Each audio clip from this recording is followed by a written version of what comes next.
Vamos con la última ponencia de Pela Mañana. Yo sé que, bueno, igual hai xente que queda con ganes de que les cosas se traten con máis vagar, que de facer preguntes. Yo creo que non vos preocupar, todas as persoas ponentes van tarde, va a haber una mesa redonda, yo creo que ahí vamos a tener tiempo para plantearles cuestiones con un poco más de tiempo. Todo lo que quede pendiente Pela Mañana, yo sé que van las cosas un poco indicadas y quedarán muchas cosas pendientes, pero pienso que de tarde que vamos a tener tiempo para todo ello. La ponencia que nos queda para Pela Mañana trata el tema de Asturias, el título ya Asturias, Análisis Socioeconómico y Renta Básica Universal, y tenemos para presentar la ponencia a una moza de la casa, de Asturias, Lorena Gil. Muchas de las personas conoceréisla, evidentemente, pero bueno, comento vos que es diputada en la Xunta General del Principado, que es licenciada en Filología Inglesa por la Universidad de Oviedo y que también estudió en la Universidad de Bonn.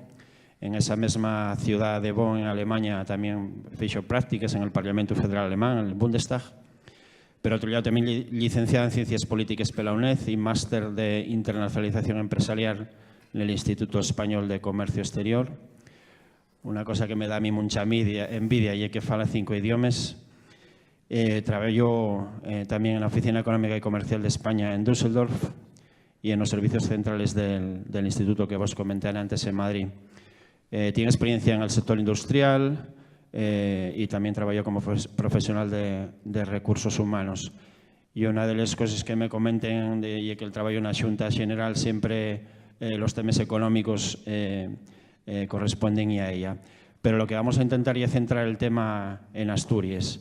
Yo creo que la invitada y es la persona con capacidad para ello, y abusando un poco de la confianza de la casa, yo pediría ahí brevedad para ese tiempo que fuimos acumulando, a curtearlo lo máximo posible. Perdón porque te apliquemos a ti. Bueno, yo creo que todavía tenemos tiempo para desarrollarlo, pero vamos a intentar ganar un poco del tiempo que fuimos acumulando. Vale, tiene la palabra Lorena. Vale. Gracias y ya buenas tardes a todas y a todos. Gracias por la invitación y por el papel de iniciativas como el Instituto de Asturias 2030, que nos invita hoy aquí, que esta semana organizaba un acto en la Universidad de Oviedo con Guy Standing, con Emilio León y con otros y con personas también del mundo académico. Escuchar algunas de las intervenciones anteriores me ha permitido una reflexión más profunda sobre el papel de la renta básica, y no solo eso, sino también respirar profundamente para sobreponerse a la coyuntura. Y cuando digo respirar, lo digo casi literalmente, ¿no? Si llevamos semanas denunciando los niveles de contaminación en Asturias y en particular en Gijón, nos encontrábamos con el desastre social, medioambiental y también económico que han supuesto los incendios, no solamente en Asturias, sino también en Galicia, en León y en Portugal, con consecuencias que tenemos que lamentar también porque ha habido víctimas, como sabéis. Por eso agradezco participar en este espacio de reflexión, acompañada de personas con las que, aun viniendo de lugares alejados y también de tiempos distintos, podemos compartir preocupaciones que son las mismas que nos llevaron a las instituciones, sin renunciar también a esos espacios sociales de los que tampoco nunca nos fuimos. Y estoy contenta también de hacer una parada del ritmo frenético del Parlamento asturiano. Yo vengo de un entorno profesional, el que me ha tocado, como a una inmensa mayoría, yo diría, de las personas que aquí podemos trabajar, en las que, una tierra en la que es difícil ya no trabajar en lo tuyo, sino trabajar con unas condiciones dignas y en algo que te permita tener un proyecto de vida. Ese entorno profesional, industrial, es el de una multinacional, sobre las que se habla mucho, y yo creo que a veces lo que se dice no se ajusta demasiado a la realidad. Un entorno que también, debo decir, que es un entorno duro.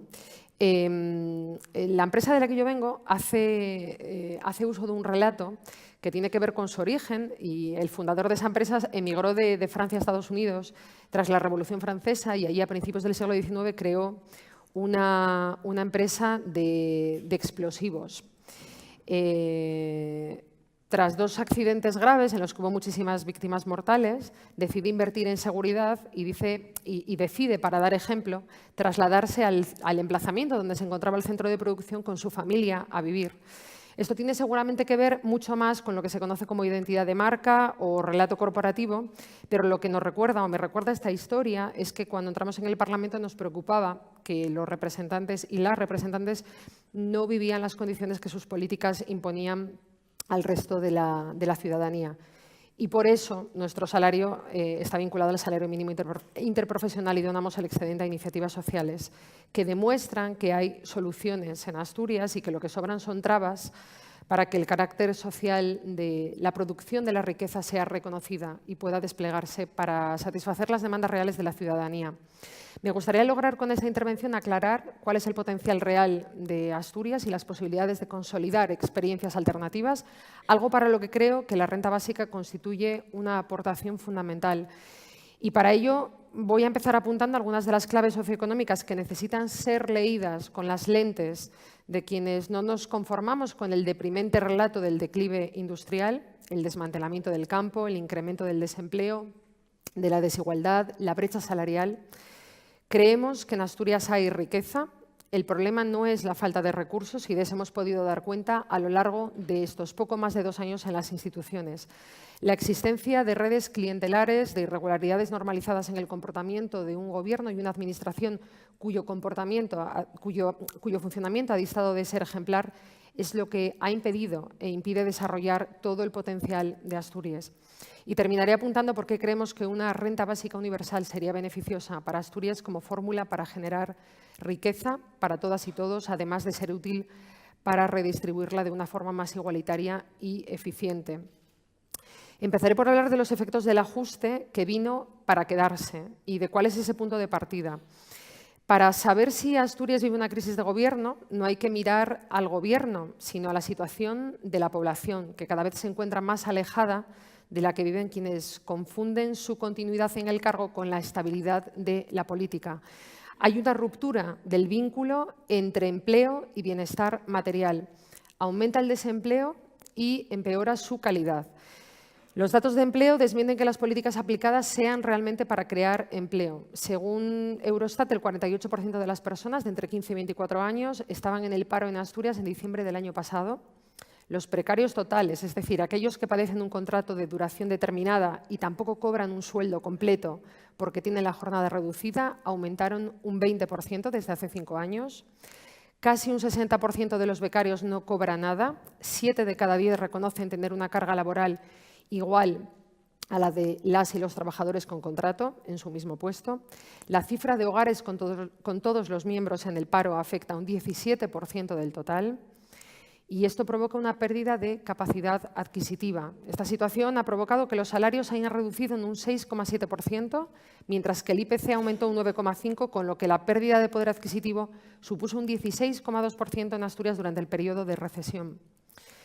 El debilitamiento del mercado interno conduce a cierres de empresas y es que entre 2008 y 2016 se aplicaron más de 6.000 EREs en Asturias, alcanzándose cifras históricas que se tradujeron en 11.000 despidos por esta vía y en 126.000 personas impactadas por un ERE en una u otra forma en estos últimos 10 años. Y hay que decir que no solo la situación económica contribuyó, también lo hicieron las reformas laborales de 2010 y 2012 del PSOE y del Partido Popular, como muestran los datos de esos años. Y es que las políticas industriales no están pensadas para componer un tejido sostenible. Eso se traduce en un empeoramiento de las condiciones de vida. En Asturias, entre 2009 y 2014, la tasa de riesgo de pobreza con umbral anclado pasó del 13 al 28%. La tasa de privación material severa subió un 80%. Según la encuesta de condiciones de vida del Instituto Nacional de Estadística, el 10,7% de los hogares asturianos responde que no puede permitirse mantener la vivienda con una temperatura adecuada. Es el 5º resultado más alto del país y el indicador de pobreza que más ha empeorado desde 2007. Durante décadas, la gente se vio obligada a escoger entre tener un empleo o asegurarse la salud. Ahora nos encontramos en que ese falso dilema se ha resuelto de la peor manera. Las empresas se recortan plantillas, pase lo que pase, y se atreven a amenazar con deslocalizarse cada vez que se produce un escape. El 16,3% de los 137 millones de toneladas que las empresas emiten a la atmósfera en España al año sale de empresas implantadas en Asturias, aunque tributen fuera. Sin embargo, nuestra economía representa tan solo el 2% del PIB estatal. Esto significa que, además de la deuda financiera, está aumentando la deuda ecológica con Asturias. Y el agravio no ha parado de aumentar. A resultas de unas políticas que no favorecen la cohesión, el agravamiento de los problemas se ve acompañado de un agudo sentimiento de agravio. Entra en crisis el modelo de acceso a los derechos a través del empleo. La ciudadanía asturiana ve cómo sus condiciones de vida se alejan cada vez más de la media de la Unión Europea, cuya crisis no puede medirse en términos de dimisiones porque no tiene gobierno. Según los datos de Eurostat, Asturias se alejó del promedio de riqueza de la Unión Europea. Desde 2013 ha caído del puesto 143 al 180 del total de 276 regiones europeas. Pero aún no estamos tan lejos como para que no nos lleguen noticias de cómo en otros lugares han comenzado a darse malas respuestas a preguntas legítimas, del Brexit y el euroescepticismo a los discursos de Marine Le Pen. Aquí, afortunadamente, la gente salió a las plazas para buscar las mejores soluciones en lugar de limitarse a buscar al enemigo en el de al lado. No las encontraron en los partidos tradicionales. Unos se habían echado en brazos de la austeridad, renunciando a todo horizonte transformador, y otros nunca lo habían dejado de predicar. Esto ha provocado que nuestras emigradas sean cada vez más, se vayan cada vez más lejos y tengan cada vez menos oportunidades para volver. Si nada cambia, para 2050 se prevé que haya 80,2 asturianos mayores de 65 años por cada 100 entre 15 y 64 años. Un desequilibrio solo superado por Castilla y León en España. A día de hoy, según el INE, están empadronadas en el extranjero 129.296 personas que nacieron en Asturias. De ellas, siguiendo fuentes oficiales, más de 30.000 se habrían marchado desde el comienzo de la crisis. Pero los colectivos de migrantes señalan que estos datos oficiales no dan cuenta de la cruda realidad. Su gobierno, el español, el asturiano, solo reconoce a 3.000 asturianos en el Reino Unido, cuando los datos de María Granate, basados en inscripciones en la Seguridad Social, apuntan al menos a 15.000. También ha aumentado la distancia no solo de Asturias respecto a la Unión Europea, sino con el resto de España. En el modelo de reactivación del Partido Popular, para España no cabe Asturias. Se ha ampliado en 6 puntos el diferencial negativo con el promedio de riqueza en España. Más de 60.000 personas han emigrado a otras comunidades autónomas. Sin esta cifra no se comprende el desarraigo que vive la generación Villalpando. La distancia también aumenta dentro de Asturias. Asturias se aleja de Europa, del Estado, y dentro de Asturias se acrecientan las diferencias entre los municipios grandes y los de las comarcas mineras del área central y también respecto a otros en las alas. Para quienes no son de aquí, nos referimos al occidente y al oriente, en Asturias, que representan el 20% de la población, frente al 80% que se concentra en el área central. En términos de empleo, la brecha entre las cuencas mineras o las zonas rurales no para de aumentar respecto a las ciudades con mayor población. Las cuencas, no solo las del Caudal y el Nalón, sufren una importante pérdida de población. Mieres, por ejemplo, ha retrocedido un siglo en lo que a cifras de población se refiere. Los últimos datos del INE indican que el concejo cabecera de la comarca del Caudal ha descendido por debajo de la barrera de los 40.000 habitantes, que se habría superado entre 1910 y 1920, y presentan una tasa de desempleo 5% superior a la media. La brecha económica de los concejos de Asturias no es pequeña. Esta semana conocíamos que la renta disponible media en el municipio más rico, de Gaña, es de 22.632 euros, y en el menos afortunado desciende hasta los 12.648, casi la mitad. Hablamos de Villallón. Hasta el puesto número 20 en la tabla de concejos asturiano por nivel de renta, donde se encuentran Muros del Nalón, la renta media disponible no baja de los 20.000 euros. Hablamos de otro problema, que es la brecha salarial. Dentro de la ciudadanía ha aumentado una brecha que para nosotros, para algunos de nosotros al menos, es más preocupante si cabe, la que relega a las mujeres, a la mitad de la población, a una categoría de ciudadanas de segunda.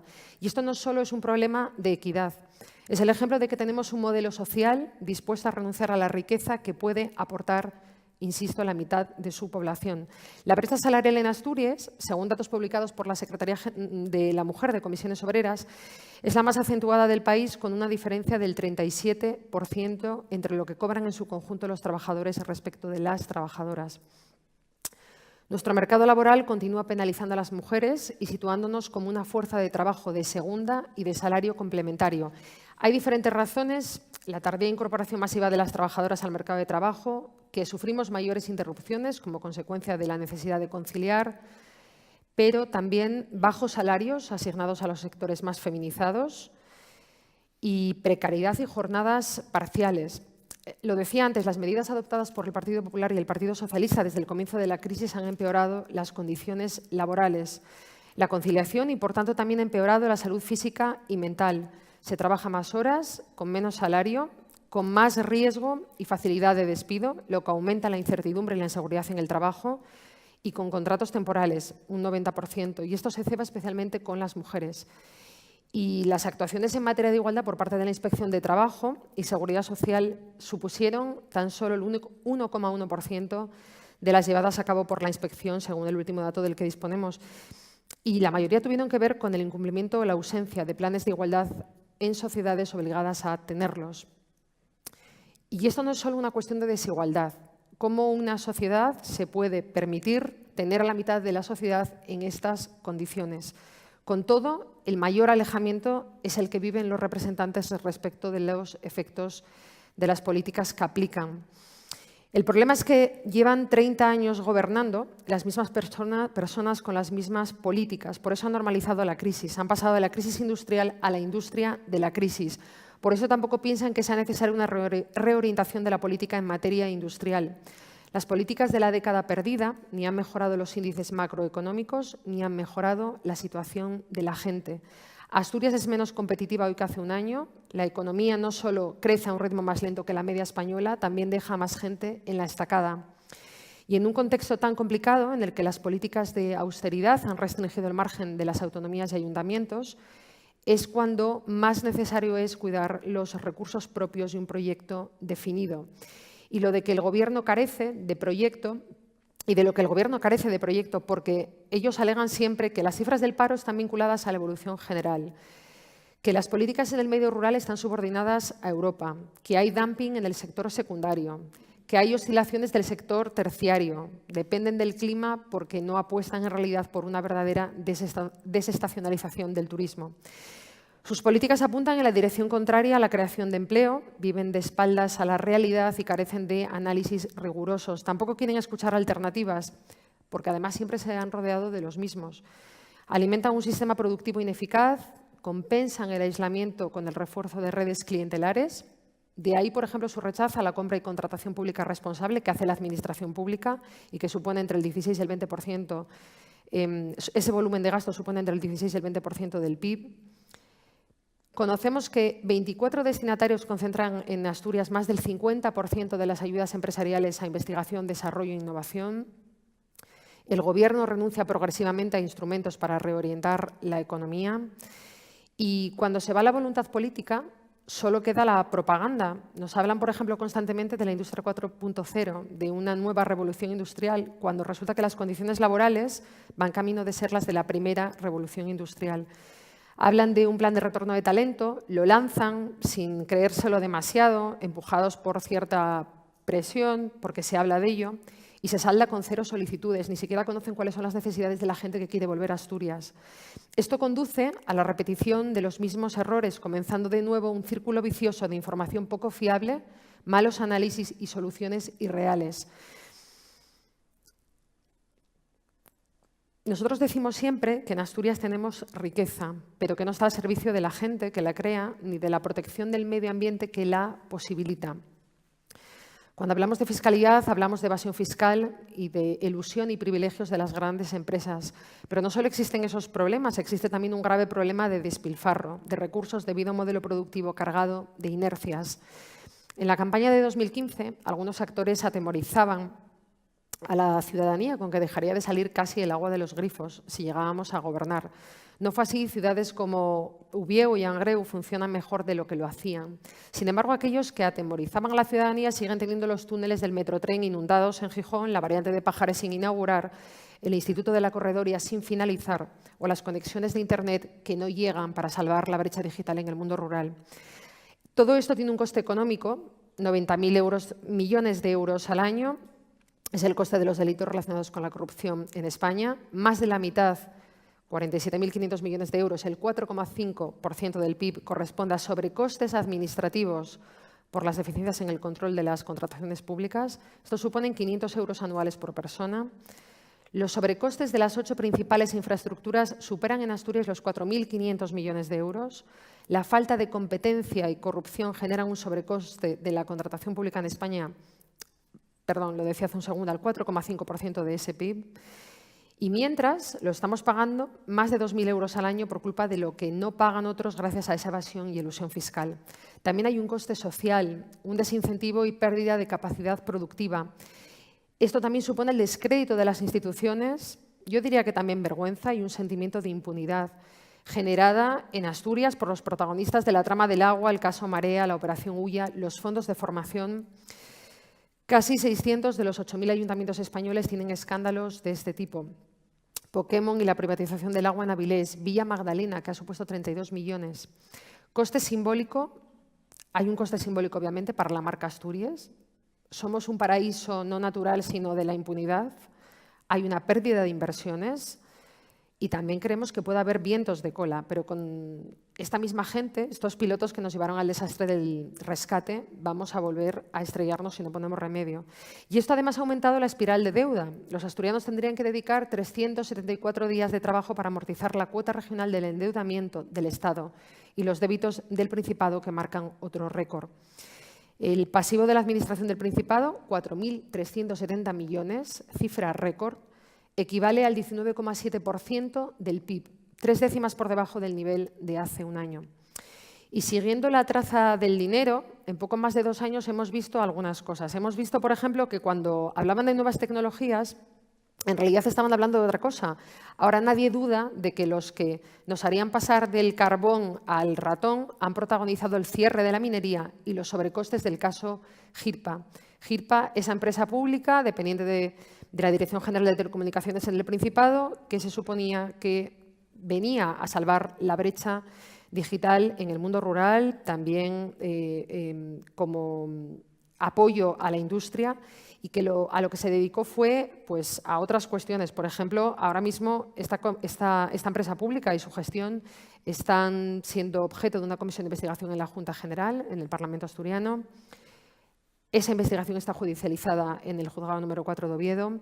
Han gestionado 50 millones de euros en obra mayor y 3,5 en contratos menores. Un director gerente que se construía su casa y hacía pasar la fibra óptica por delante a la vez que aprovechaba para que le hicieran obras en su finca, que dio contratos menores a su hijo, a empresas que la habían contratado. Todo esto ha pasado en una empresa pública del Principado de Asturias. Un caso, por cierto, bastante desconocido, bajo la consejería de Ana Rosa Migoya, por cierto, la misma consejería del caso Marea. Cuando hablamos del modelo de investigación, desarrollo e innovación, yo me pregunto si de lo que hablamos es de casos como la Fundación Barredo, en el Pozo Barredo en Mieres. Quienes nos hablaron de reindustrialización e innovación inyectaron cantidades millonarias en cascarones vacíos como esa Fundación Barredo. Y aquí, para los vecinos de Siero, conoceréis el centro de San Pedro de Anes, muy cercano en este mismo concejo, dependiente de esta fundación, un centro encargado a FCC, que costó 12 millones de euros, que está sin pagar todavía, que la subvención nominativa que damos cada año y más de más y a la Fundación Barredo se dedica a amortizar deuda para pagar este centro, infrautilizado, capricho de una persona, y que se hizo, por cierto, se desarrolló bajo la responsabilidad en la consejería del actual presidente del Gobierno, de Javier Fernández. Tampoco es modelo de investigación. En este momento, la investigación, desarrollo e innovación en Asturias nos dicen que depende de Europa, de la estrategia de especialización inteligente, que nos decía, ustedes han puesto el foco en sectores productivos que ya no tienen futuro, deben reorientar esa política de I+D+I. Pero ¿qué ocurre? El Gobierno, ¿a quién pregunta por dónde deben ir las políticas de I+D+I? Pues pregunta a las mismas empresas que han recibido las ayudas empresariales en la materia en los últimos años. ¿Y qué le dice la Comisión Europea? Le dice, oiga, pregunte usted a otra gente que a los que ha preguntado son los sospechosos habituales de esta región. Eso aparecía en un informe de la Comisión Europea, escrito en inglés, que el IDEPA colgó en su página web y que nosotros vimos y que cuando lo pusimos sobre la mesa retiraron poco después. Lo que se estaba diciendo desde la Comisión Europea es que ustedes preguntan a las mismas empresas que, por supuesto, van a mirar para ellos mismos y no vamos a mirar por un modelo de innovación diferente. Antes daba un dato, la concentración de ayudas empresariales a la I+D+I en Asturias se concentra más del 50% en 24 destinatarios únicamente. Así es imposible avanzar en un modelo diferente y que sea sostenible cuando seguimos dando las ayudas a los mismos. Hay un modelo de centros tecnológicos que no está funcionando. Se cerró uno de esos centros en Mieres con más de 40 empleados cuando Manuel Menéndez, presidente del Iberbank, decidió dar un portazo. Esto es lo que tiene ir a veces de la mano de amistades peligrosas en las inversiones. Este es el mensaje para Javier Fernández y para su Gobierno. Hablamos de fondos de formación ocupacional, del caso UGT, la comisión de investigación impulsada desde la Junta General, pero también algo que se encuentra judicializado. Y es que los que nos hablaban de empleo estable son investigados por la Guardia Civil por uso fraudulento de esos fondos de formación. Los que nos hablaban de la sociedad del conocimiento dejaban sin pupitres a los estudiantes en el caso Marea. Hablamos de la generación, tenemos a la generación mejor formada y frente a ello tenemos despilfarro en las escuelas y tenemos alumnos y alumnas que están estudiando en barracones en algunos centros. Hablamos del Musel y del gigantismo industrial, de que quienes prometieron infraestructuras nos trajeron los sobrecostes del Musel y ahora tratan de que prescriban sus delitos de fraude fiscal. Si hablamos de cultura, quienes prometían hacer de Asturias un referente a nivel internacional, ahora son investigados por recorrer el mundo con el dinero del centro Niemeyer de Avilés. Quienes presentaban el turismo de masas como la solución a todos nuestros problemas nos dejaron hoteles como el Caipe, cuya demolición deberían pagar ellos de sus bolsillos.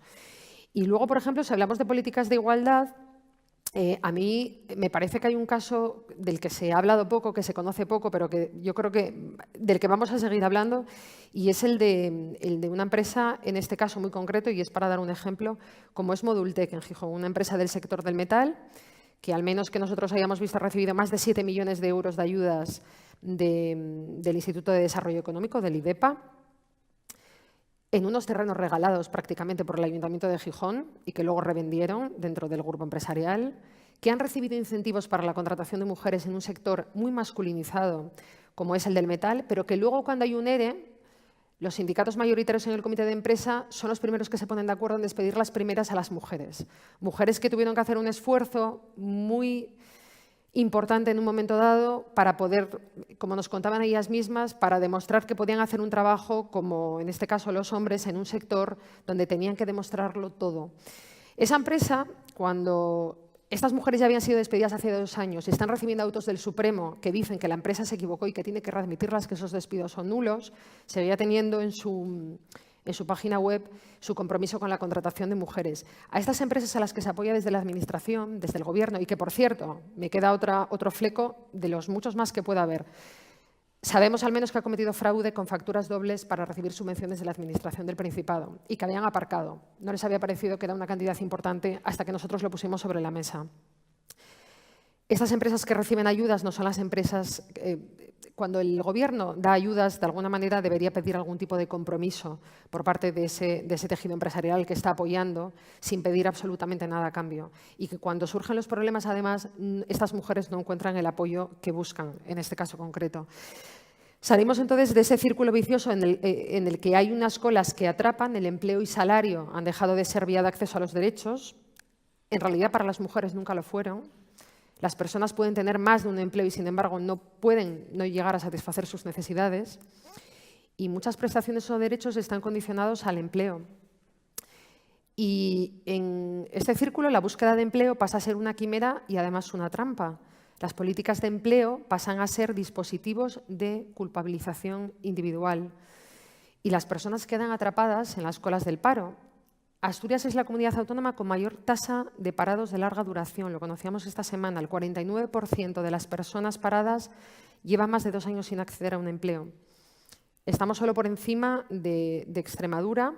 Extremadura nos sigue, estamos muy por encima las 2 comunidades autónomas del resto de España. La media estatal es de un 40,7%.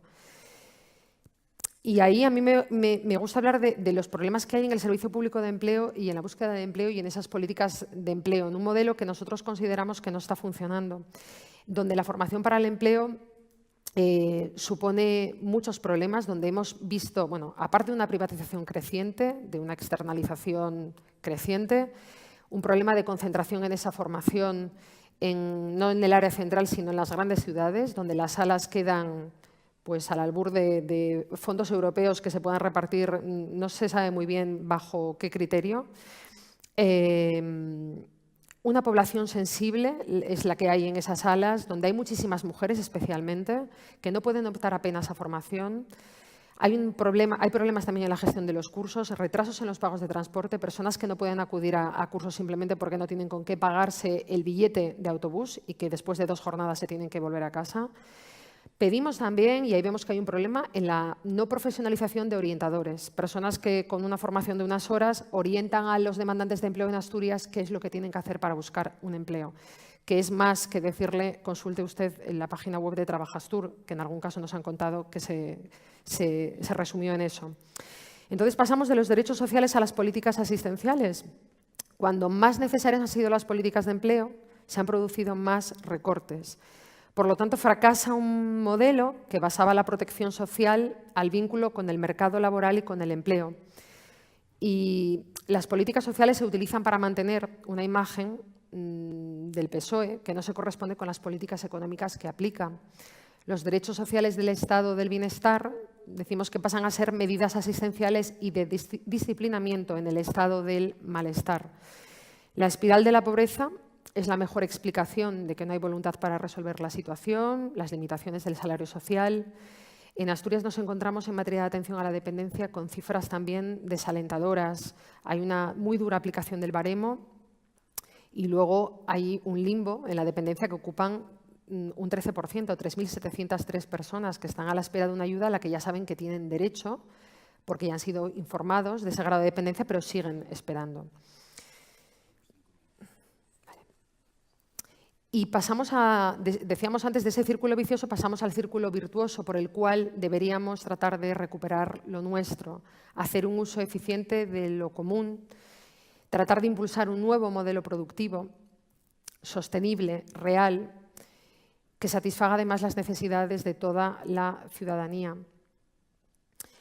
Y ahí la renta básica universal la vemos como una herramienta y cuando nos preguntamos cómo puede contribuir esa reivindicación de la renta básica a transformar nuestras vidas, pues las políticas sociales y el rescate de la ciudadanía es una herramienta de transformación de la economía, no un mero acto de justicia social. Ahí es importante el papel de la innovación y también de la recuperación de las personas que se han ido. La estrategia de defender los derechos fracasa y ahora tenemos la oportunidad de darle la vuelta a toda esta situación. Toca salir a la ofensiva y para ello la renta básica puede ser una herramienta, un derecho de cuarta generación y que nos permite hablar de derechos laborales desde Modultec, la empresa que os mencionaba ahora mismo, a las camareras de piso que mencionaba antes Karma, las Kellys. Hablar de agroecología, de economía social, de la lucha contra la exclusión, reducción de la desigualdad, defensa de los derechos laborales, creación de riqueza, cambio de paradigma, hablando de la economía de los cuidados, evitar la inmigración y la pérdida de demografía.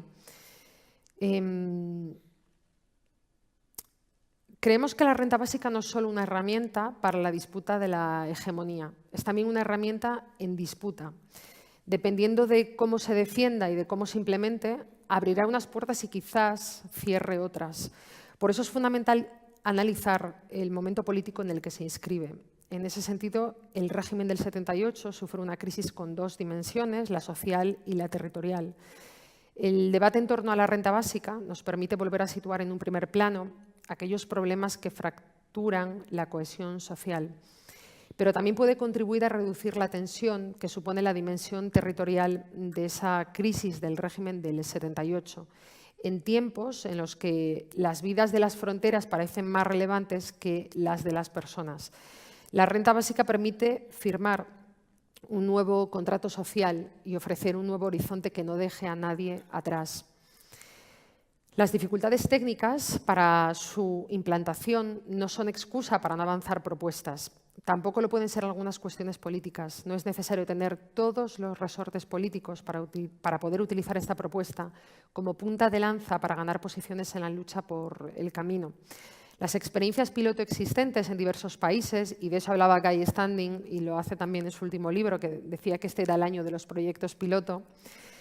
Esas experiencias piloto que ya hay en diversos países constituyen una buena muestra de las dificultades a las que debemos hacer frente, pero también de cómo la renta básica universal constituye una herramienta para inducir cambios significativos en el contexto en el que es implantada. En Asturias sería posible lanzar un debate sobre su implantación progresiva a partir de los recursos existentes en nuestra tierra. Con las reflexiones que iniciamos con la elaboración del programa autonómico Asturias 2030 para las elecciones de 2015, llegamos a la conclusión de que hay dos enfoques que pueden ser interesantes. Por un lado, la renta básica rural, circunscrita a determinadas áreas geográficas especialmente desfavorecidas, que permitiría revertir un modelo económico muy asimétrico, que actualmente ordena nuestro territorio en función de las demandas de los fondos especulativos antes que de las necesidades de la gente.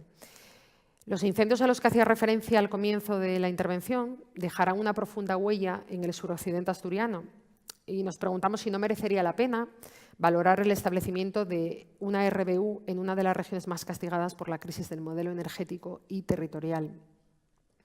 También sería posible establecer la RBU en localidades, la renta básica universal, en localidades con una población inferior a una determinada cifra, un determinado número, para mantener vivos nuestros pueblos. La renta de solidaridad intergeneracional es la otra apuesta y supondría reducir la brecha generacional existente, implantando de forma progresiva la RBU en diferentes tramos de edad. Creemos que sería posible articular un discurso alejado del enfrentamiento entre jóvenes y mayores. Y no quisiera terminar sin señalar la importancia de no ver en esa renta básica universal una suerte de varita mágica a la que pedirle todo lo que no hemos conseguido a través de otras propuestas y experiencias. Esa renta básica universal debería acompañarse de un proceso constituyente, de un verdadero proceso constituyente que empodere al conjunto social y que transforme la frustración y el miedo en un caudal político de cambio profundo. Gracias.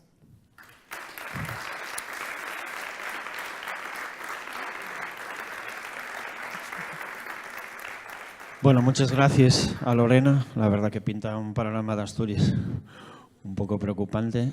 Queden pendientes todavía, bueno, igual concretar más de las propuestas de esa renta básica aplicada a este territorio, a Asturias. Sí, ya sabéis que vamos muy tarde, pero bueno, yo creo que de alguna pregunta sí cabría, de alguna cuestión que queréis plantear.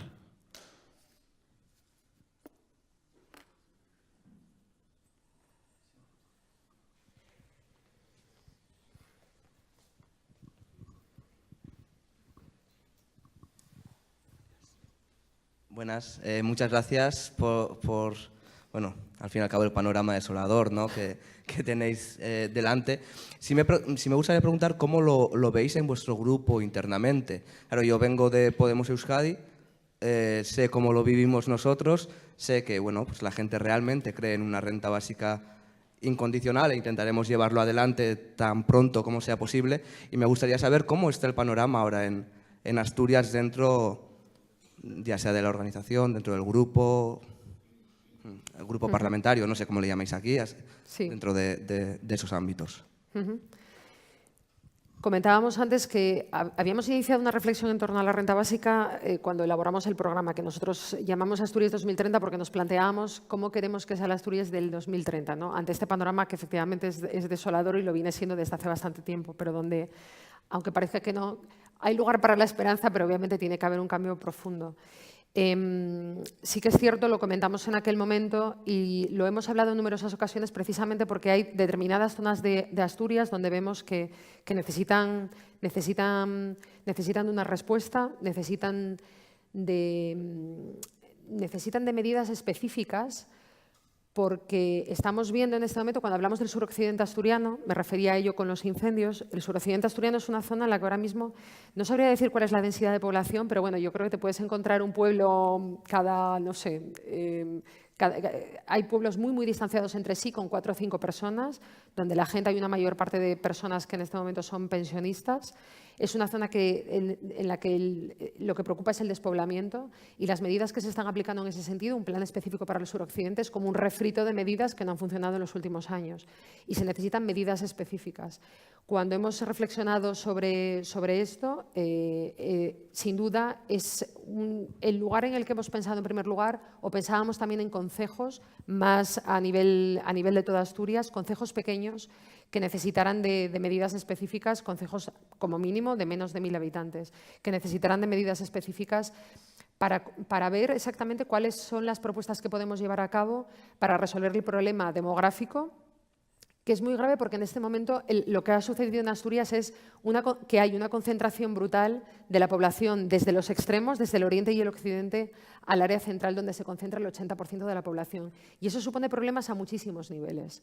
Por lo tanto, desde el grupo hay la discusión y el debate que hemos podido llevar a cabo hasta la fecha tiene que ver con eso, con cuáles serían las medidas a aplicar, sabiendo que tendría que ser de una manera progresiva, pero nos queda discusión por delante. Y es cierto que no hay un proyecto trabajado. Sí sabemos que hay ideas que se están, por ejemplo, hay compañeros aquí en Siero que han hecho propuestas en torno a renta básica universal, y que concretamente estamos de acuerdo en que probablemente el lugar en el que habría que pensar en un primer momento sería ese suroccidente. Y sí que hay un acuerdo respecto a esa necesidad, pero obviamente es una herramienta, no es algo que se pueda implementar ya ni que deba esperar demasiado tiempo, pero que tiene que ir acompañada de un proceso político. Por lo tanto, es algo que va a llevar más tiempo y que estamos en ello, estamos en esa discusión y en esa reflexión al respecto. Bueno, si vos parece, deixámoslo aquí. Ya la mañana fue bastante intensa, las 4 ponencias que tuvimos con Julen Boyaín, con Carmen Porta, con Jordi Alcarons y esta con Lorena Gil. Muchas gracias, Lorena. De tarde todavía queda pendiente una ponencia más a partir de las 4 con Daniel Raventós, la renta básica, igualdad y libertad. Después va a haber una mesa redonda y por fin la conclusión de las jornadas.